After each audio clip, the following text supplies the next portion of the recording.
Hey everybody, for today's SAT math problem we are on a calculator test. The tables below show the distribution of high temperatures in degrees Fahrenheit for City A and City B over the same 21 days in March. So here's City A and I've got City B over here. Which of the following is true about the data shown for these 21 days? The standard deviation of temperatures in City A is larger, standard deviation of temperatures in City B is larger, standard deviations are the same, or we can't tell what the standard deviation is from this data. So let's talk briefly about what standard deviation means. A very brief description of standard deviation is that it is the measure of how spread out the data is away from the mean. Now from this data, with a calculator, we can find the mean, and then we can decide how spread out the data is from that mean. However, I think we can reasonably estimate this without using a calculator and do it a lot faster without a calculator.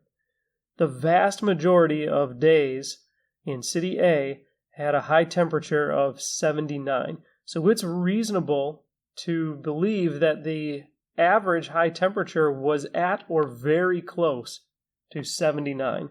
So I'm going to say the mean is about 79 degrees. Now in City B, it's a lot more spread out, but we've got 6 at 80, 6 at 76. 3 days at 79, 4 at 77, and 2 at 78.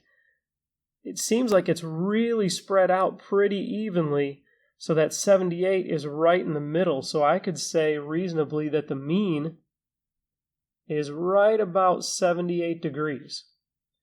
Now, how spread out is this data from the mean? In City A, the data is really clustered around the mean. In City B, the data is spread out all around, away from the mean. So I would say that City B has a larger standard deviation because it is more spread out.